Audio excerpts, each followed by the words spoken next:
हमारे इस YouTube channel के सेगमेंट फास्ट न्यूज में आप तमाम का इस्तकबाल है। इस वीडियो में आप देख सकते हैं कम मिनटों में बहुत ज्यादा खबरें। तो आइए शुरू करते हैं वीडियो को और देखते हैं आज की ताजा तरीन खबरें।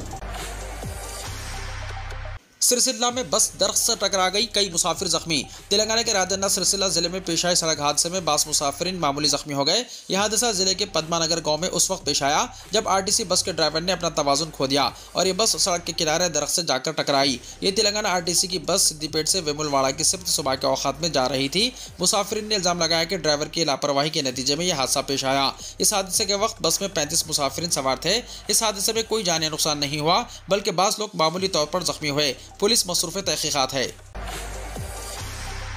रेवंत रेड्डी ने कांग्रेस की हिमायत के लिए लोगों का शुक्रिया अदा किया।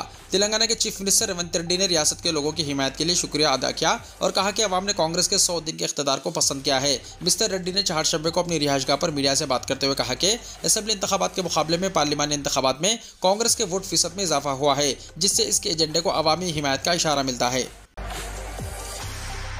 अब की बार 400 पार, नरेंद्र मोदी का ख्वाब चकनाचूर, बैरिस्टर ओवैसी ने कहा। हैदराबाद पार्लियामेंट हल्के से 3,48,000 की अक्सरियत से 5वीं मरतबा तारीख साज कामयाबी पर सदर मजलिस बैरिस्टर असदुद्दीन ओवैसी एमपी ने बारगाह रब्बुल इज़्ज़त में शुक्राना बजा लाया और हैदराबाद के हर दिल अजीज़ अवाम के इत्तेहाद, उनकी मोहब्बत और जोश जज्बे को सलाम अर्ज़ किया, जिन्होंने शदीद धूप और गर्मी के बावजूद घंटों कतार में ठहर कर इन्हें वोट देकर शानदार कामयाबी से हमकिनार किया। उन्होंने कहा कि बिलखुसूस ख़वातीन राय दहिंदों से इजहार तशक्कुर करता हूँ, जिन्होंने इन्हें वोट देने के लिए सख्त धूप में तकालीफ बर्दाश्त की हैं। मैं नौजवानों और हर तबके के अवाम से इजहार तशक्कुर करता हूँ, जिनकी सरपरस्ती और दुआओं से इन्हें तारीख साज कामयाबी मिली है। बैरिस्टर ओवैसी ने पार्टी के तमाम रफ़क़ा, अरकान असम्बली और कौंसिल, कॉरपोरेटर्स, सुदूर मोतमदीन का भी शुक्रिया अदा किया, जिनकी इज्तिमाई मेहनत और जिद्दोजहद से इन्हें फिर एक बार शानदार कामयाबी हासिल हुई। सदर मजलिस ने मुल्क के अवाम का भी शुक्रिया अदा किया, जिन्होंने बीजेपी को हुकूमत की तश्कील के लिए वाज़ेह अक्सरियत से महरूम कर दिया। उन्होंने कहा कि गुज़िश्ता 10 साल से अवाम बीजेपी की नफरत की सियासत से तंग आ चुके हैं। बीजेपी ने अब की बार 400 पार का जो ख्वाब देखा था वो चकनाचूर हो गया। क्रिकेट खेलने के दौरान नौजवान की हार्ट अटैक से मौत, तेलंगाना के निजामाबाद शहर में अफसोसनाक वाकया। तेलंगाना के निजामाबाद शहर में क्रिकेट खेलने के दौरान हार्ट अटैक आने से एक नौजवान की मौत हो गई। यह अफसोसनाक वाकया निजामाबाद के विनायक नगर में चारशंबे को पेश आया। तफसीलात के मुताबिक निजामाबाद जिले हेडक्वार्टर के गौतम नगर का रहने वाला 30 साला विजय अपने दोस्तों के साथ तफरी के लिए शहर के विनायक नगर में वाक़े अम्मा वेंचर में क्रिकेट खेलने के लिए गया था। विजय वहाँ क्रिकेट खेलते हुए अचानक ढेर हो गया, जिस पर उसके दोस्त उसे निजामाबाद के सरकारी अस्पताल ले जा रहे थे कि रास्ते में ही इसकी मौत हो गई। डॉक्टरों ने बताया कि हार्ट अटैक की वजह से विजय की मौत हो गई।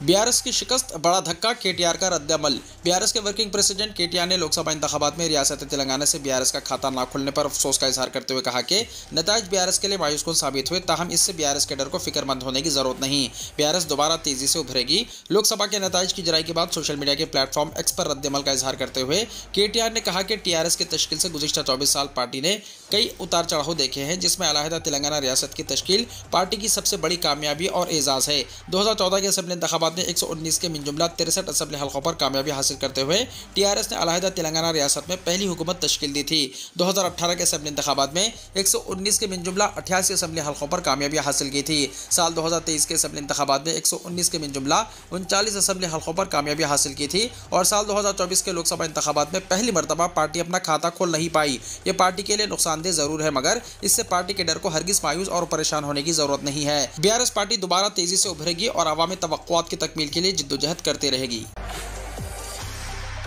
कंटोनमेंट हल्के का ज़िमनी इंतखाब, कांग्रेस कामयाब। कांग्रेस ने सिकंदराबाद कंटोनमेंट असेंबली हल्के के ज़िमनी इंतखाब में कामयाबी हासिल की है। बीआरएस की लसा नंदिता की सड़क हादसे में हलाकत के सबब इस हल्के का ज़िमनी इंतखाब जरूरी हो गया था। बीआरएस ने नंदिता की बहन नवीदिता को उम्मीदवार बनाया था। कांग्रेस ने गणेश को इस हल्के से उम्मीदवार बनाया, जिन्होंने 53,651 वोट हासिल करते हुए 13,206 वोटों की अक्सरियत से नवीदिता को शिकस्त दी। बीजेपी उम्मीदवार वंशी तिलक ने 40,445 वोट हासिल किए, जबकि नवीदिता 34,462 वोट हासिल करते हुए तीसरे मुकाम पर रहीं। एमए अरबी उस्मानिया यूनिवर्सिटी में एडमिशन्स का आगाज़, रोज़गार से मरबूत निसाब से इस्तिफादे का सुनहरी मौका। यूनिवर्सिटी प्रेस नोट के मुताबिक एमए अरबी इंट्रेंस के लिए ऑनलाइन दरख्वास्त फॉर्म दाखिल करने की आखिरी तारीख 17 जून मुकर्रर की गई है। मज़कूरा लिंक्स cpz.tschche.ac.in या www.ouadmissions.com को इस्तेमाल करते हुए तलबा और तालिबात ऑनलाइन अपने फॉर्म्स दाखिल कर सकते हैं। यहाँ ये बात काबिल ज़िक्र है कि उस्मानिया यूनिवर्सिटी का शुमार तेलंगाना स्टेट की सबसे मशहूर और मारूफ स्टेट यूनिवर्सिटीज़ में से होता है, जहाँ अपनी आला आला तालीम को जारी रखना हर तालिब इल्म का ख्वाब होता है। उसी के शोबे अरबी का शुमार हिंदुस्तान के दीगर बड़े शोबे जात में होता है, जिसको यूनिवर्सिटी ग्रांट्स कमीशन की जानिब से खुसूसी मौक़ूफ़ हासिल है। यही वजह है कि शोबे अरबी के फ़ारिग़ीन अरबी और अंग्रेज़ी में काबिलियत की बिना पर बैनुल अक़वामी कंपनियों में बहैसियत मुतरजम यानी ट्रांसलेटर काबिल क़दर मुशाहिरा यानी अच्छी तनख्वाह पर खिदमत अंजाम दे रहे हैं, जिनमें चंद काबिल ज़िक्र कंपनियाँ ये हैं: Infosys, Google, Genpact, Facebook, Amazon, Accenture ये शामिल हैं। जहाँ शोबे के फ़ारिग़ीन आला मनासिब पर फाइज हैं वो तलबा जो BA, BSc, BCom, ज़बान दुआम अरबी, BA लैंग्वेजेस या जामिया निज़ामिया से एग्ज़ाम फाजिल कामयाब कर चुके हों या साल आखिर का इम्तिहान लिख चुके हों, ऑनलाइन फॉर्म दाखिल करने के अहल हैं। ख्वाहिशमंद तलबा शोबे अरबी से रास्त या बज़रिए फ़ोन नंबर 8297764989 पर रब्ता करके मज़ीद तफ़सीलात हासिल कर सकते हैं।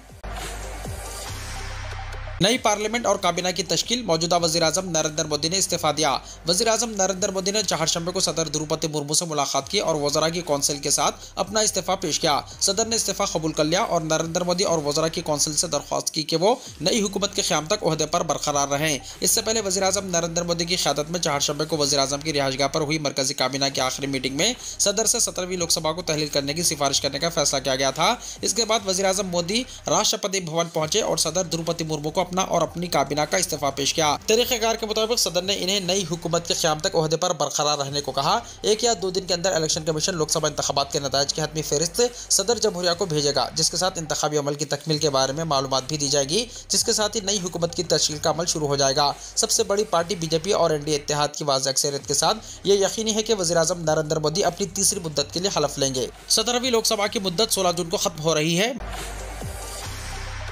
सदर जमहूरिया मुर्मू ने 17वीं लोकसभा को तहलील कर दिया। सदर जमहूरिया द्रौपदी मुर्मू ने मरकजी काबीना की सिफारिश पर चहारशंबे को 17वीं लोकसभा को तहलील कर दिया। सदर के सेक्रेटेरिएट के मुताबिक चहारशंबे को वज़ीर-ए-आज़म नरेंद्र मोदी की ज़ेर सदारत मुनक्किदा मरकजी काबीना की मीटिंग में सदर जमहूरिया से 17वीं लोकसभा को तहलील करने की सिफारिश की गई। इस सिफारिश पर अमल करते हुए सदर मुर्मू ने आइन के आर्टिकल 85 के शक 2 के तहत दिए गए इख्तियारात का इस्तेमाल करते हुए 17वीं लोकसभा को तहलील करने के हुक्म पर दस्तखत किए। एक ही तैयारे में नीतीश कुमार और तेजस्वी यादव का सफर, नीतीश किसके साथ, कयास आराइयों का बाजार गर्म। आरजेडी कायद तेजस्वी यादव ने कहा कि मोदी फैक्टर खत्म हो गया है, हम इंडिया इत्तेहाद हुकूमत बनाने की कोशिश करने दिल्ली जा रहे हैं। उन्होंने पटना से दिल्ली के लिए रवाना होने से पहले मीडिया से बातचीत करते हुए ये बात कही। जब उनसे पूछा गया कि क्या नीतीश कुमार भी इसी तैयारे से दिल्ली जा रहे हैं, तो उन्होंने मुस्कुराते हुए कहा कि मुझे नहीं मालूम कि नीतीश कुमार भी इसी तैयारे में दिल्ली जा रहे हैं। इस दौरान सोशल मीडिया पर एक ही तैयारे में सामने की सीट पर नीतीश कुमार और पीछे की सीट पर तेजस्वी यादव के एक ही साथ सफर का वीडियो और तस्वीर सोशल मीडिया पर वायरल हो गई, जिसके बाद ये ख्यास आराइयां की जा रही है कि नीतीश कुमार किसके साथ होंगे। इसी दौरान आज NDA ने तश्कील हुकूमत के लिए इत्तेहादी जमातों का इजलास दिल्ली में तलब किया है। वहीं दूसरी जानिब इंडिया इत्तेहाद ने भी अपनी इत्तेहादी जमातों के साथ इजलास तलब किया है। वाज़ेह है कि इस वक्त NDA को इख्तिदार के हुसूल के लिए नीतीश कुमार और चंद्रबाबू नायडू की मदद जरूरी है, क्योंकि बीजेपी अपने तौर पर तनहा तश्कील हुकूमत नहीं कर सकती। वाज़ेह है कि बीजेपी के खिलाफ कौमी सतह पर इंडिया इत्तेहाद की तश्कील में नीतीश कुमार का अहम रोल रहा है। बादशाह उन्होंने इंडिया में शमूलियत इख्तियार की थी।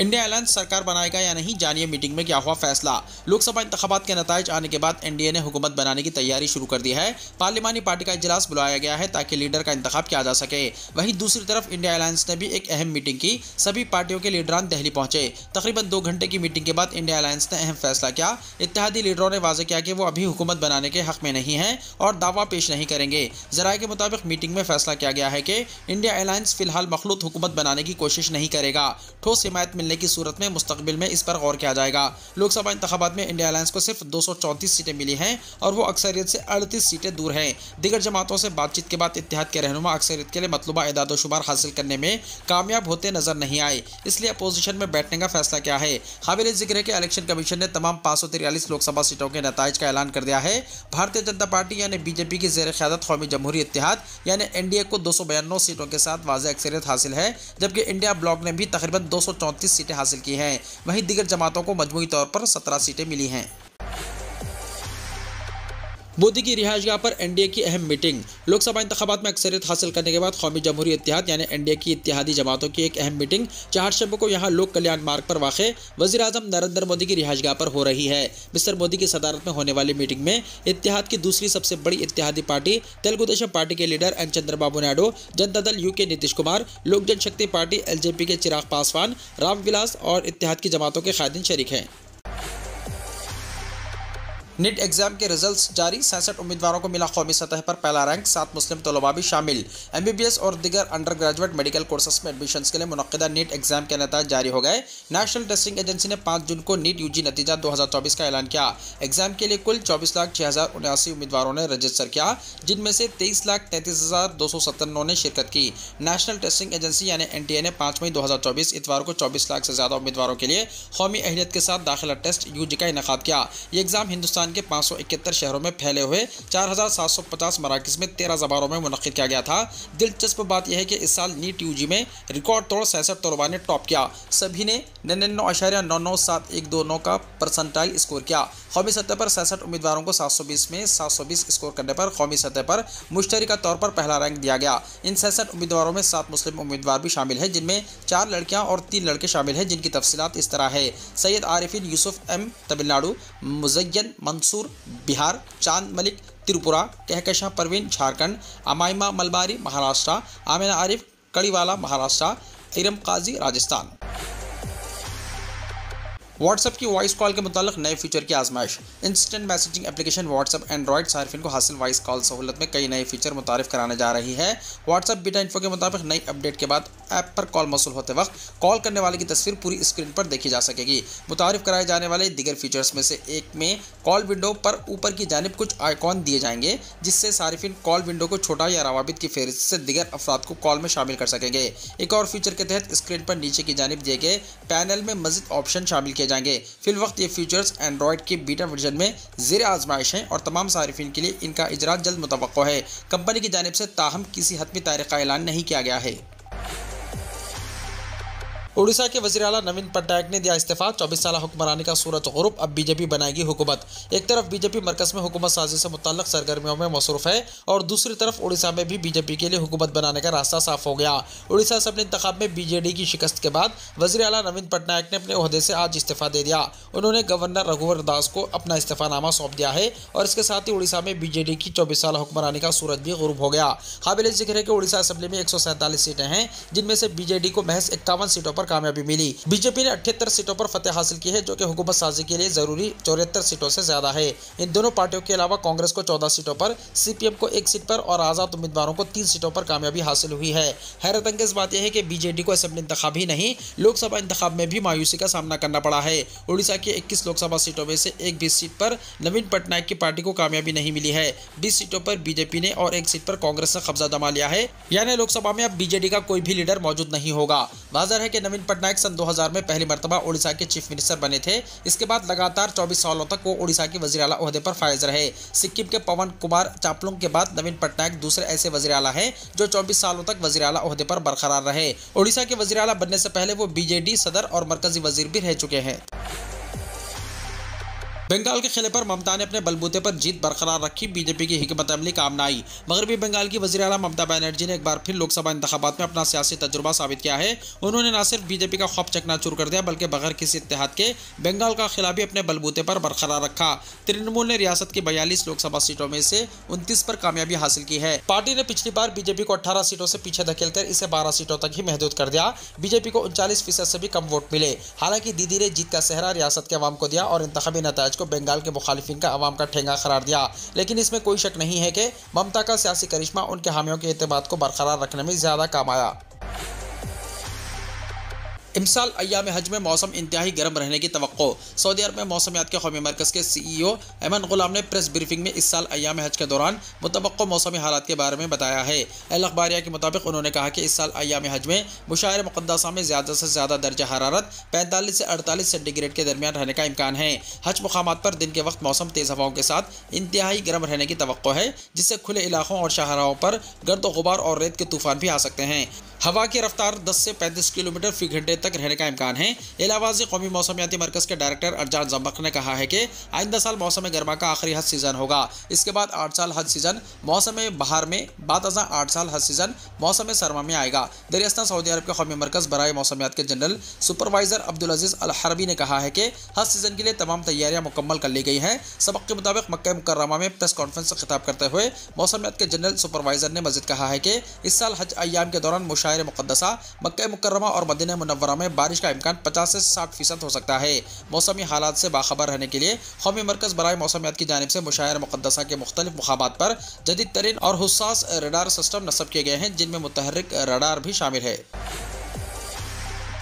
माहिरीन दांतों को दोबारा उगाने वाली दवा का इंसानों पर तजुर्बा करने तैयार। माहिरीन दांतों को दोबारा उगाने वाली दवा का जानवरों पर कामयाब तजुर्बा करने के 1 साल से भी कम अरसे के बाद इसका इंसानों पर तजुर्बा करने के लिए तैयार है। जापान का क्योटो यूनिवर्सिटी अस्पताल सितंबर 2024 से अगस्त 2025 तक इस दवा का ट्रायल मुनक्किद करेगा, जिसमें 30 से 64 साल की उम्र के 30 मर्दों का इलाज किया जाएगा। ये ट्रायल जानवरों के नए दांत कामयाबी से उगाने के बाद इस दवा की इंसानी दांतों पर इफादियत जानने के लिए किया जाएगा। इस हवाले से कटानो अस्पताल में दंदान साजी और मुंह की सर्जरी के सरबराह कातासुका हाशी ने कहा कि हम उन लोगों की मदद के लिए कुछ करना चाहते हैं जो दांतों के गिरने या ना होने की वजह से परेशानी में मुब्तला है। अगरचे अब तक दांतों के गिर जाने के मसले का कोई ऐसा इलाज मौजूद नहीं जिसको मुस्तकिल इलाज कहा जा सके, लेकिन अब ऐसा महसूस हो रहा है कि दांतों को दोबारा उगाने के लिए लोगों की तवक्कुआत बढ़ गई हैं। इस दवा के इंसानों पर 11 महीने के पहले तजुर्बे के बाद माहिरीन इस दवा का 2 से 7 साल की उम्र के बच्चों पर तजुर्बा करेंगे। ये दवा दांतों की नशोनुमा को रोकने वाले USAG1 नामी प्रोटीन को गैर फाल कर देती है। माहिरीन के मुताबिक यह दवा मुमकिन तौर पर साल 2030 के आगाज में मार्केट में भी दस्तयाब होगी। वीडियो को लाइक शेयर कीजिए और हमारे इस YouTube चैनल को सब्सक्राइब करते हुए इसके बेल आइकॉन को भी प्रेस कर लीजिए ताकि ऐसी ही ताज़ा तरीन खबरें आइंदा भी आपको मिलती रहें।